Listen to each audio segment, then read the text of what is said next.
Donnie and Dolly. The team is supported by ableauctions.ca. Closing your business? We can help.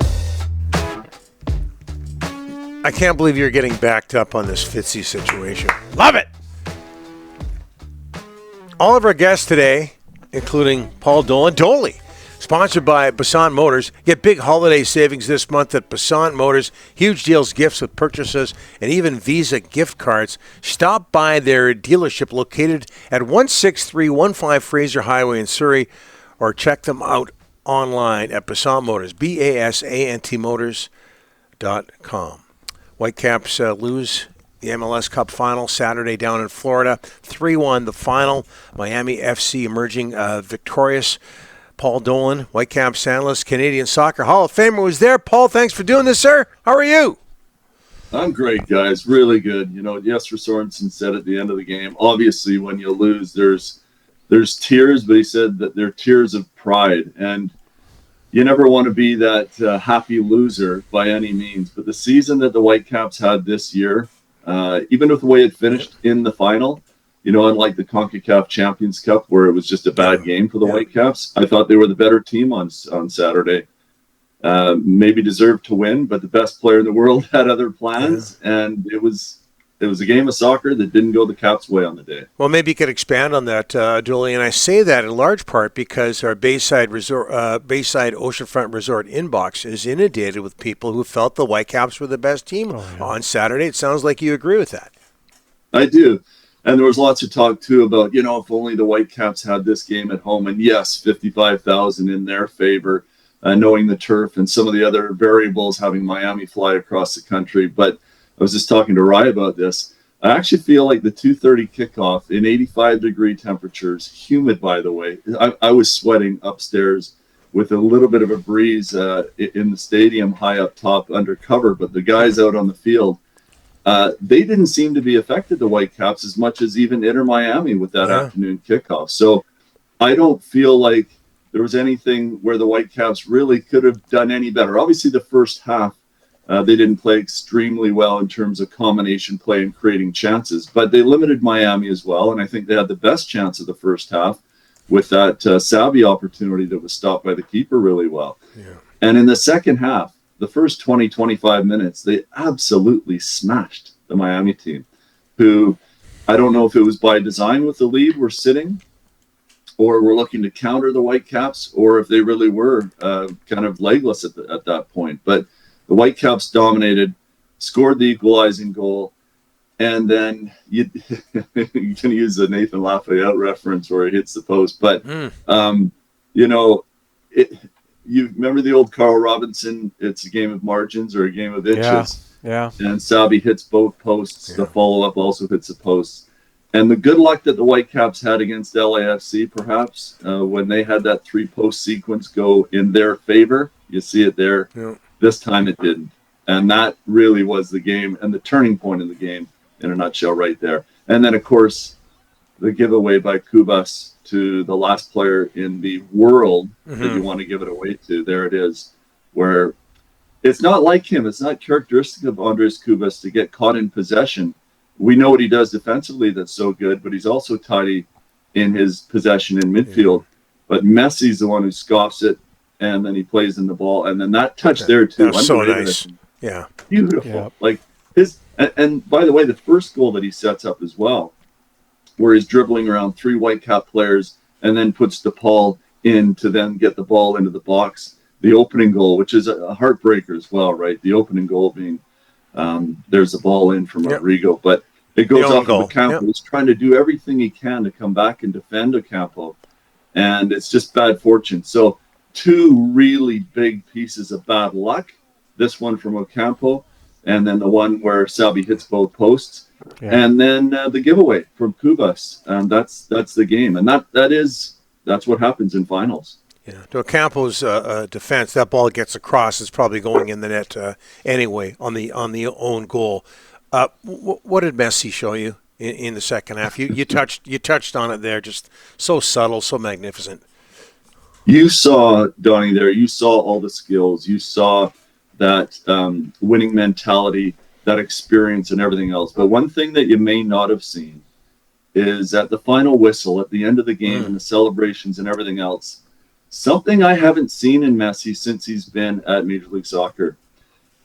A smile on his face of pure enjoyment, I think, with some relief as well in there, that the project that he was brought in to be the champion of finally came to fruition. They'd won a Leagues Cup before. They had made finals before. They had a terrific regular season, actually, in every season he's been here. But they crashed out of the playoffs last year in the first round against Atlanta. And I think there was a lot of pressure on him. Yes, it's not the World Cup, and you can say what you want about MLS vis-a-vis, the top championships that he's won at La Liga and the Champions League and so on. But he was so excited, and so was David Beckham. This meant a lot to this Inter Miami team. And so I think as much as anything else, what we saw, you saw the skill on the field, and it's a different level. What he brought, I think, emotionally to the team to win it for him and for the outgoing players as well. Jordi Alba, Sergio Busquets, and I think Luis Suarez as well has probably played his last game for Miami. You know, the Emmanuel Sabi, the goalpost, was only 2 minutes after the Whitecaps tied it. Like, I mean, I kept, after the game, I kept thinking that was it right there. If he scores, and it's a game of inches, the whole outcome could have been different, Paul. No, you're absolutely right, Rick. That was the game in a nutshell. Is the Whitecaps missing by an inch on the Sabi effort? It was great chance that he created for himself as well, taking the ball 35 yards from goal, carving up the defense, and then out of the reach of the goalkeeper, both posts. I mean, how often do you see that? And the Whitecaps were so much the team that was in the ascendancy at that point there, having just scored, as you say, from Ali Ahmed, and he was torching guys down the flank, Sabi on the one side, Ahmed on the other.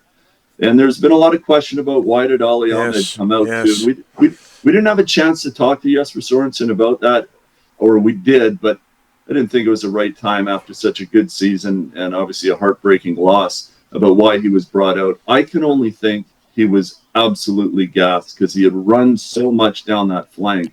Yeah, there's the goal scores. His first, by the way, in MLS action this year. Wow. But what a time to do it. And it wasn't to be for the Whitecaps, but not through a lack of effort. Not the two best teams were in the final. It wasn't as if it was a miracle playoff run. You know, it was something that was well deserved. They played absolutely every game that they could have played this year, going to the final in every competition they were in, and obviously the regular season. And they were the best team in MLS, except for the one that won it in Miami. The 2,000 fans that went to Miami from Vancouver, I got to give these guys credit. Like, I mean, they were louder than the Miami fans, I think, for a good portion of the game. Like, the Whitecaps have this strong fan base that travel, and they're noisy, and they help so much. Like, I got to give these guys credit. These guys are a great group of fans. I couldn't believe how many there were. I thought I'd heard something like 75 tickets were sold, and maybe that was for the San Diego game, and that was the allotment that the Whitecaps got. And then I turned to our right from the broadcast booth, and there was 2,000 Whitecap supporters taking up half of the grandstand in behind the one goal there where Sabi, where Ahmed scored and Sabi hit both posts. And they were loud as well. And, the Miami fans were good, I would say, but the Whitecap fans were much, much, much better. And that's why I would love to have seen this final at BC Place so that 54,000 of those fans could have supported the team. And Jesper Sorensen went out of his way to say, obviously, how much he appreciated the traveling fans coming down, but that it was kind of the thing that he was happiest about in this postseason were those big crowds at BC Place. So, let's hope that can continue for next year, because I think this is going to be a team that, with the players that they've got and with the infrastructure and the foundation that Axel Schuster and the rest of the crew have put together, is going to be as good or better than even this year, believe it or not. You're a longtime Vancouverite, and I can tell that by your use of the phrase vis-a-vis, by the way. You watched a lot of John McKeechee.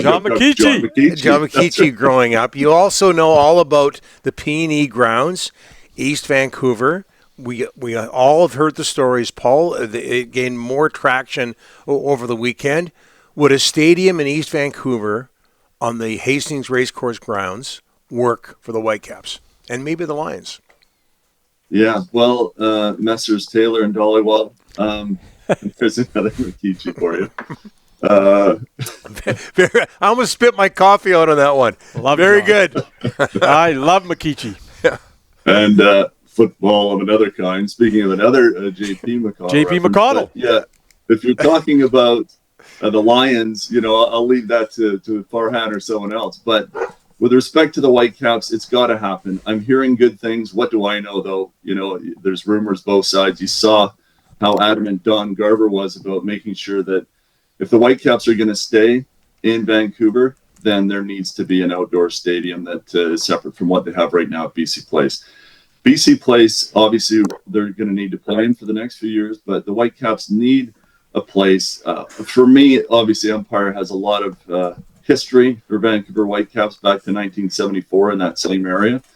But we can only hope that it all comes together. The province has to realize the value, especially right now, what a team like this can do for the city and for the province. So I'm hoping they can all get that sorted out. And quickly, Paul, just your thoughts on the World Cup draw that Canada has drawn, but up against Qatar, Switzerland, and one other European country, maybe Italy. Yeah. To me, it looks to be obviously a favorable draw when you've got Qatar there and you've got third place finishers qualifying for the next round. So really, you probably only just need a win and maybe a draw. Switzerland's always a really tough team to play, and Italy would be mammoth in Toronto. Obviously, that would be a really tough game. Although Italy's not played very well in their qualifying at all, and maybe they're not even the team that comes out of there. But what a moment that would be in Toronto with all the Italians that are there. But I like their chances against any team because of the fact that they're playing at home. Canada's always played well at home. I think we've got a good team right now. But, some of the other games that are at BC Place, I'm a little disappointed with, to be honest. But that's going to happen in a 48-team World Cup. The interest around New Zealand, for instance, as one of the teams that would come in. Obviously, you're not going to have a lot of Kiwi fans, I wouldn't think, here. But that's what the World Cup is having countries from different nations. And so I'm really looking forward to the event itself, of course. But to have two Canada games here, possibly a third and maybe even a fourth, that would be something else. Well, you've been with us a lot over the past month, and vis-a-vis your other hits with us, this was by far the best. Yeah. Thanks for this, Dolan. All right, fellas. Okay. We'll talk again soon. Okay, you bet.